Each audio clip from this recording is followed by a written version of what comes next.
রাত গভীর হতেই কক্সবাজার যেন ডেকে যায় কুয়াশার চাদরে। উপকূল জুড়ে বইছে হিমেল বাতাস, সমুদ্রের ঢেউয়ের সঙ্গে মিশে যাচ্ছে শীতের হিমছোঁয়া। শীতের এই তীব্রতায় সবচেয়ে বেশি ভোগান্তিতে পড়ছেন খেটে খাওয়া মানুষ। আবহাওয়ার তত্ত্ব বলছে 2013 সালে কক্সবাজারে সর্বনিম্ন তাপমাত্রার রেকর্ড ছিল, যার রেকর্ড তাপমাত্রা ছিল 10.3 ডিগ্রি সেলসিয়াস, যা এখনো অবধি সর্বনিম্ন তাপমাত্রার রেকর্ড। তবে গতকাল 25-26 সালের সর্বনিম্ন তাপমাত্রা ছিল, যা 13.5 সেলসিয়াস। রিক্সা চালাতে গিয়ে কিংবা খোলা আকাশের নিচে কাজ করতে গিয়ে শীতে কাবু হচ্ছে শ্রমজীবীরা।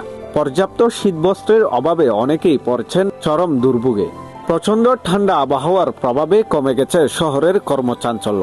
সকালে আমরা 6টা বা 5টা, 5:30 দিকে 6টার দিকে আসি। ঠান্ডা, প্রচুর পরিমাণ শীত। ঠান্ডার জন্য মনে করেন রাস্তার মধ্যে আসার সাথে যখন আসি রাস্তা থেকে বরফের মতো হয়ে যায়। এখন বর্তমান আমাদের কাজ মনে করেন না, এখানে কোনো কাজ কাম নাই। কিছুদিন হচ্ছে কাজ কাম হয় না, আসে চলে যায়, লোকজন আসে চলে যায়। কিছুদিনের সাথে এক সপ্তাহ যদি বাসার থেকে বের হতে পারছি না, সকালবেলা 11টা, যতক্ষণ 11টা সূর্য উঠে নেই, এখন যদি আমরা শীতের কাপড় ছাড়া বের হতে পারছি না, বাসার থেকে বাজারে যেতে পারি নাই, বেশি শীত।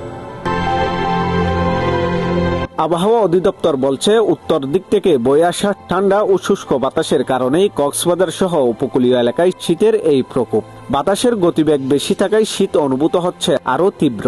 সপ্তাহের মধ্যে যে আমরা গতকালকে সর্বনিম্ন তাপমাত্রাটা পেয়েছি এখানে 13.5 ডিগ্রি সেলসিয়াস। আজকের তাপমাত্রা সর্বনিম্ন হচ্ছে 13.8 ডিগ্রি সেলসিয়াস, তারপরে কাছাকাছি আছে। তবে আমাদের কক্সবাজার যে রেকর্ড বলছে 2013 সালে আমরা সর্বনিম্ন রেকর্ড পেয়েছিলাম 10.3, আসলে 10.3 ডিগ্রি সেলসিয়াস তাপমাত্রা। এটাই এ পর্যন্ত আমাদের আর্কাইভি রেকর্ড এটাই পাওয়া গেছে। তার আগে হয়তো যেহেতু আর্কাইভি ছিল না, আমি বলতে পারছি না যে কত এর শৈত্যপ্রবাহ হয়েছে কিনা। এদিকে এমন শীতে বাড়ছে ঠান্ডাজনিত রোগীর সংখ্যাও। আবহাওয়া অফিসের পূর্বাভাস অনুযায়ী আগামী কয়েকদিন কক্সবাজারের শীতের এই ধারা অব্যাহত থাকতে পারে। শীতের এই প্রকোপ কবে কমবে সেদিকে তাকিয়ে এখন কক্সবাজারবাসী। রাকিব আমির, দৈনিক আমার বাংলা।